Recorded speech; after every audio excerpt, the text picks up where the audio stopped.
Hello everybody, welcome back to Screen Stars. I'm here today to review the military action movie Renegades, a movie that in a lot of ways reminded me of the Clint Eastwood movie Kelly's Heroes, if you are aware of that movie. And if a movie that is basically a kind of a remake of Kelly's Heroes without Clint Eastwood, Telly Savalas, and Donald Sutherland, then this is the movie for you. I say that with a little bit of a tongue-in-cheek because Kelly's Heroes is actually a real favourite of mine. I absolutely love that movie. It's fantastic. And while this movie isn't all bad, it's certainly watchable. It certainly pales in comparison to movies like Kelly's Heroes. And what we get with this movie is essentially we have an elite team of US Navy SEALs in Sarajevo in 1995 at the height of the conflict there, and they're out there on the peacekeeping mission. And while they're out there, their first mission is to bring back this general, which is actually the best part of the movie, the opening part of the movie. The first 15 minutes of the movie, 20 minutes of the movie is very, very good. It actually starts off right at the beginning. It shows you the Second World War and the German army steal all this gold from the French, trucks and trucks full of gold bars, and they head to this village in Sarajevo where the film is based. And the local resistance blow the local dam and bury all the German soldiers and all the gold underwater, and it becomes like this huge lake then. And it just kind of everyone forgets about it. So it takes you to the present day. The Navy SEAL team bring back this general in quite entertaining fashion.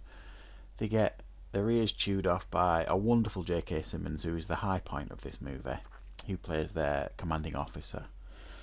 And they are sent off to go on leave for a few days. They do the usual military stuff, get drunk, have a laugh, and one of them is having a relationship with one of the local girls who tells him this story of this gold. She's got like this gold bar that her grandfather gave her because he was one of the survivors of the original Second World War thing, and told her this story she was growing up about all this gold at the bottom of the lake. She tells it to the guy, one of the Navy SEALs. He tells it to the rest of them, and they decide to take all this gold and give half of it back to Bosnia, and they take the rest. And that's the story that we get here. Like I say, it is very reminiscent of Kelly's Heroes. The main difference here is this is underwater, the gold is underwater, whereas in Kelly's Heroes it wasn't. But it's very, very similar sort of thing. And like I say, it's not a bad movie, this. It's just fairly dull and uninspired. There are bits in it that the underwater stuff especially is a bit underwhelming, uninspired and confusing, especially when they try and do action underwater. It's not done particularly well. I don't think many movies manage to pull it off underwater. In regards to action, it's very, very hard to film, and it's no different here. It doesn't do much for me really, the underwater scenes here. Like I say, it has a very, very strong opening.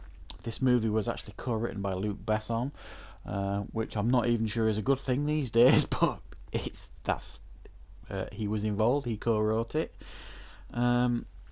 There's quite a few silly stuff in the movie, like they're having an open conversation with each other about how they're going to do this job and what equipment they need while they're in the military canteen having the lunch surrounded by a lot of soldiers. They're supposed to be doing it in secret, and I'm just like, what on earth? They just wouldn't do it. And then when they've planned the job and they're all ready for it, it's going to take them something like 5 days to do the job properly. It all goes wrong. They're about to get sent home, and then they all get drunk to drown the sorrows. And then one of them comes up with a bright idea while they're drunk that how they could do it like in like one night. So they decide to do it that night, even though they're all drunk. That really bothered me. You know, these are like elite soldiers. You just wouldn't do it. So yeah, it's really hard to be too critical of this movie, because like I say, it isn't bad. I think the team they chose, the actors to play the team, wasn't particularly great choices. There's nobody really you'll know. There's a guy in it that was in the remake of 300, and that's about it. There's not a huge amount of chemistry there or humour, even though they try. Like I said, the best thing about this movie is J.K. Simmons, who really is very good in the movie. He's funny. But other than that, it's just your bog standard stuff, really. It doesn't stand out. It's nothing special. You're not going to remember it, but it's certainly not the worst movie I've ever seen. So it might be worth a try.